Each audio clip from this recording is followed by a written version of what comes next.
Berwaspadalah bagi Anda orang tua yang memiliki anak-anak. Pasalnya di Jember, Jawa Timur, polisi menangkap pelaku yang memberikan makanan ringan berisi benda tajam kepada anak-anak. Lalu apa sebenarnya motif dari pelaku? Berikut ini penelusuran dari tim Gelar Perkara. Ini seng, kemungkinan pelaku ini mempunyai adiknya. Halo, Mbak Anissa.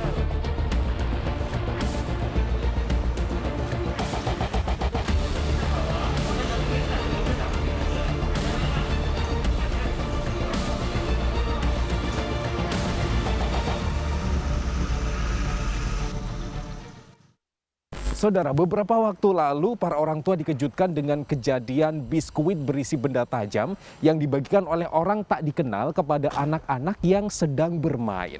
Anda bisa bayangkan bagaimana jika biskuit berisi benda tajam tersebut ditelan oleh anak-anak. Lalu sebenarnya apa motif pelaku melakukan aksi kejahatan ini? Apakah ada ritual khusus yang sedang dilakoninya? Ikuti penelusuran kami. Warga Jalan Cumpedak, Kecamatan Patrang, Kabupaten Jember, Jawa Timur dihebohkan dengan adanya wafer berisi potongan benda tajam yang dibagikan kepada anak-anak oleh seorang pria tak dikenal. Terungkap, pelaku ialah AG yang tinggal di jalan tersebut. Dirinya sengaja membagikan makanan ringan berisi benda tajam untuk membuang sial. Tim Gelar Perkara mengonfirmasi pada pihak kepolisian mengenai ritual yang dijalankan pelaku. Polisi menjelaskan pelaku melakukan aksinya dengan sadar, namun adanya gangguan kepribadian. Dari hasil penyelidikan dan pemeriksaan para saksi tentang suatu kejadian adanya pembagian makanan ringan yang isinya mengandung benda tajam dan sempat akan dikonsumsi oleh beberapa anak-anak di sekitar TKP di Jalan Cumpedak, Kecamatan Patrang, Jember. Jadi setelah kita dalami kesaksian para saksi, kemudian ada satu nama yang kita curigai. Satu nama yang kita curigai tersebut, ya akhirnya kita lakukan penyelidikan bersama, tindakan kepolisian untuk memancing, dan kemudian kita lakukan penangkapan terhadap tersangka. Ya, sebenarnya apa motif dari pelaku ini melakukan kejahatan ini? Ya, jadi menurut pelaku, ya langsung kita periksa, yang bersangkutan mengatakan bahwa sebenarnya dia ingin membuang sial atau tolak bala, di mana pelaku ini setiap harinya dikirimi makan oleh tetangga sekitar yang menganggap bahwa makanan tersebut ada racun, padahal tersangka sendiri tidak bisa membuktikan dan tidak tahu apa itu yang dimaksud akan diracun. Akhirnya dia persiapan, dia beli makanan ringan itu di sekitar warung sekitar, dia buka, diisi potongan-potongan benda tajam, dan kemudian direkatkan kembali dengan menggunakan korek api, sehingga lengket, dimasukkan ke dalam tas kresek, dan ditaruh di tempat-tempat anak-anak sering bermain dan berkumpul, termasuk juga ada beberapa yang dibagikan langsung. Berarti ini motif tolak balak untuk dirinya sendiri begitu ya? Ya betul, jadi untuk dirinya sendiri. Perlindungan diri sendiri, dia menganggap dengan melakukan hal itu bisa melindungi dirinya sendiri begitu ya Pak? Iya betul. Kemudian sudah berapa kali sebenarnya ini pelaku melakukan tindakan ini? Menurut pengakuan dari pelaku atau tersangka AG ini, jadi dia melakukan sudah 10 kali. Sudah 10 kali, di mana memang kita masih melakukan pendalaman terhadap yang bersangkutan di mana saja dan kapan saja. Tapi untuk sementara karena yang bersangkutan memberikan keterangan yang cukup inkonsisten atau agak sering berubah-ubah, kita sementara juga periksakan untuk masalah psikis atau kejiwaan. Kronologi dari penangkapan dari tersangka pada kejadian hari Sabtu tanggal 31 Juli 2021, selang 2 hari kita lakukan penyelidikan, kita dapatkan nama yang dicurigai. Kemudian kita bersama dengan anggota Satreskrim Polres Jember, Polsek Patrang, dan warga sekitar ya melakukan komunikasi terhadap terduga pelaku ini. Kemudian kita pancing keluar. Pada saat sudah di luar, diajak komunikasi, kita melakukan upaya paksa yaitu penangkapan. Setelah kita tangkap, kita mengajak tersangka untuk ke rumahnya. Kita cek dan geledah. Di rumahnya ternyata kita temukan berbagai macam barang bukti. Ya, seperti makanan ringan, tang, gunting, dan juga potongan benda tajam. Mungkin sekilas seperti seng, potongan seng atau besi yang dibuat tajam atau segitiga, dan kemudian dimasukkan ke dalam makanan ringan itu. Wafer, kebetulan makanan ringannya jenis wafer. Nah, sebenarnya anak-anak di daerah situ Ya, jadi untuk anak-anak di sekitar TKP sebenarnya belum tahu. Mereka hanya melihat tas plastik atau kresek isinya ada makanan ringan. Mungkin yang namanya anak-anak mungkin dikasih seperti itu, akhirnya tertarik, senang. Sehingga pada saat dibuka sekilas normal, tapi pada saat digigit kemudian ada merasa benda keras, dilepeh kembali. Jadi tidak sempat tertelan, hanya sekilas dikunyah tapi dilepeh kembali. Dan kemudian anak-anak ini menyampaikan kepada orang tuanya, dan orang tuanya baru menginformasikan kepada pihak kepolisian. tidak ada korban ya sejauh ini, Pak? Sampai dengan saat ini untuk korban tidak ada, baik itu yang dirawat maupun ada terjadi luka. Cuma memang sempat dikunyah tapi dilepeh kembali. Jadi untuk sosok dari tersangka itu sendiri, ya sebenarnya dia ini sempat hidup normal, dalam artian dia sekolah, kemudian mengenyam pendidikan hingga universitas tapi tidak lulus. Kemudian di sana ada gejala-gejala gangguan menurut saudaranya ya. Kemudian menurut lingkungan sekitar juga yang bersangkutan sering berbicara sendiri, kemudian emosinya kadang tidak stabil, sehingga memang diperkuat dengan yang bersangkutan hidup sebatang kara atau sendiri di dalam lingkungan tersebut. Jadi memang hidup dari belas kasihan ataupun santunan dari warga sekitar. Sudah dilakukan pemeriksaan psikis kepada tersangka, Pak? Setelah melakukan pemeriksaan awal, kita langsung koordinasi dengan dokter jiwa di beberapa kabupaten, sehingga kita periksa dan observasi. Hasilnya, dokter juga sudah mengeluarkan visum et repertum psikiatrum, jadi VRP, yang mana menyimpulkan hasil dari kejiwaan yang bersangkutan ada memang istilah dokter itu gangguan kepribadian antisosial, di mana memang yang bersangkutan itu beberapa kali mungkin sering menyendiri segala macam, itu hasil dokter ya. Cuma juga ada kesimpulan berikutnya bahwa sebenarnya pelaku ini menyadari, mengetahui dan paham akan resiko perbuatan yang dia lakukan. Ya, jadi masih bisa bertanggung jawab seperti istilahnya seperti itu. Karena yang dia melakukan dari tahap persiapan, dari tahap melakukan sampai dengan sadar akibat atau resiko, ini dia paham semua. Ya. Dan itu ya tidak ada alasan bagi kami untuk penyidik untuk melakukan pemberkasan lanjut terhadap perkara ini. Baik, kemudian ancaman hukuman untuk tersangka ini seperti apa? Ya, jadi untuk tersangka kita kenakan pasal 204 KUHP tentang mengedarkan barang-barang berbahaya, termasuk dalam hal ini adalah makanan ringan yang ancaman hukumannya 15 tahun penjara.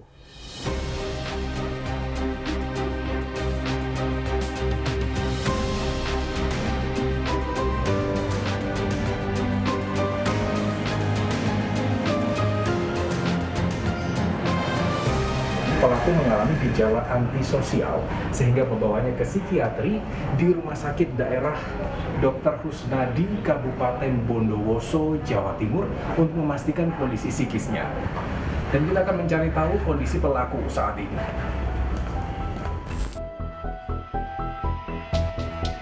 Kami pun mencoba menggali fakta dari pelaku. Dari keterangan pelaku, dirinya mengaku membuang makanan ringan tersebut tidak ia berikan pada anak-anak. Namun, keterangannya kerap kali berubah-ubah. Katanya untuk tolak bala Ini sekarang iya iseng aja Pak, tapi memang betul itu supaya tidak diambil sama orang umum Pak ya. Itu langsung dibuang di tempat sampah atau di gerobak sampah. Tapi sama tahu nggak kalau itu berbahaya?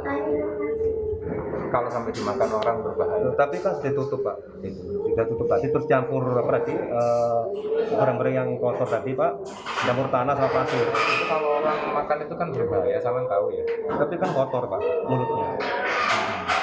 Pasir tanahnya ikut nyampur soalnya di dalam. Kalau dibuka, Kalau sampai masuk itu kan bahaya ya. iya bahaya gitu. Katanya sama melakukan itu untuk tolak bala. Tradisi tadi kan bilang tradisi ya, sama rombongan-rombongan. Ya, tapi kalau sudah dikasih itu tidak dikasihkan ke orang lain Pak. Ya, Buang. untuk tolak bala apa maksudnya gimana? Hanya aja Pak, hanya apa istilah aja. Buang aja tempat sampah dah, sudah selesai gitu. Acaranya makannya sudah selesai. Enggak, tapi saya mau pengen tahu lagi kenapa itu kok kan kalau memang makanan sudah basi kan Iya. buang tinggal buang saja. Kenapa kok masih dikasih dikasih silet, dikasih isi-isi benda-benda tajam itu kenapa? Biar tampak kotor Pak, biar tidak diambil. Lebih memantapkan yang tadi siapa tahu ada yang Maksudnya kan jaim tinggal nemu, buang saja. jaim nemu kan orang lain namanya Pak ya. Kita nggak bisa nyalakan siapa tahu orang lain ngambil sembarangan. Nah, itu maksudnya tadi itu biar betul-betul kelihatan lu sudah makan tidak layak konsumsi. Tapi kenapa kok masih dirapikan lagi? Biar tidak murat-marit, jadi biar busuk langsung sekali busuk di dalam gitu. Makanya sisa tadi Pak itu langsung busuk di dalam. Tapi langsung dibuang tempat sampah, Pak. Tidak untuk dijual belikan lagi. Ya nggak ada yang mau beli kalau. Iya, kan udah jelas. Kenapa kok masih dirapikan lagi, kan tinggal buang aja.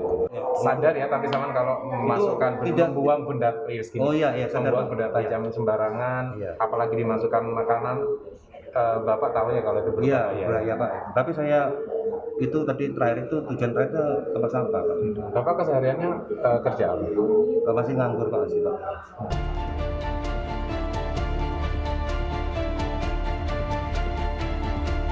Dari kacamata pengamat sosial, perilaku AG merupakan tindakan gangguan kepribadian dan antisosial.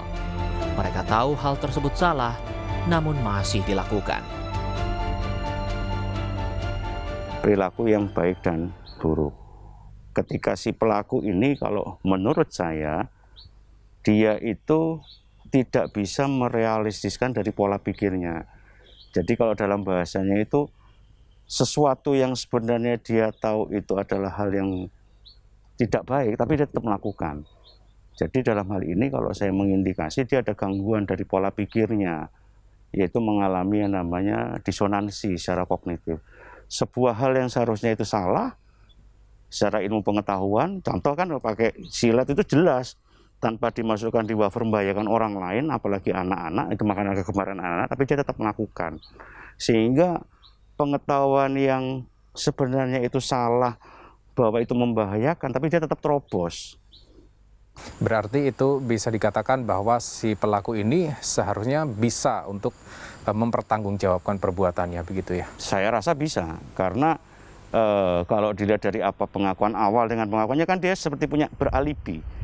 Seorang yang misalnya mungkin sudah memiliki gangguan kejiwaan yang arahnya pada penyakit kejiwaan, dia tidak bisa menetralisir atau dia tidak bisa mencoba mencari. Jadi jawabannya mungkin A, B berbeda.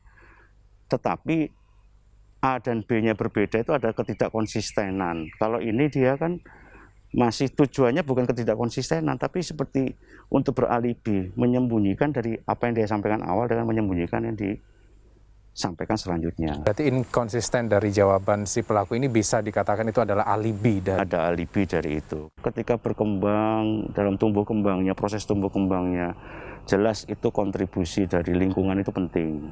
Tetapi kita sebagai orang tua juga harus punya rasa tanggung jawab ketika mengawal.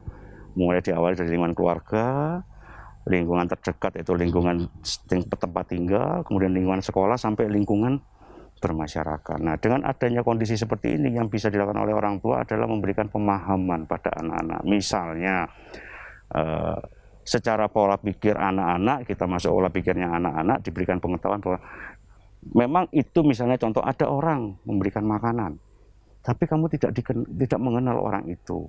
Jangan serta-merta untuk menerima. Mending daripada menerima dari orang yang lain, Anda, adik-adik atau putra-putri itu makan dari makanan yang ada di rumah. Walaupun jenis makanan yang diberikan oleh orang lain itu adalah makanan kesukaannya. Jadi masalah pemahaman sehingga akhirnya anak itu bisa berkembang, dia punya pola pikir dan perilakunya.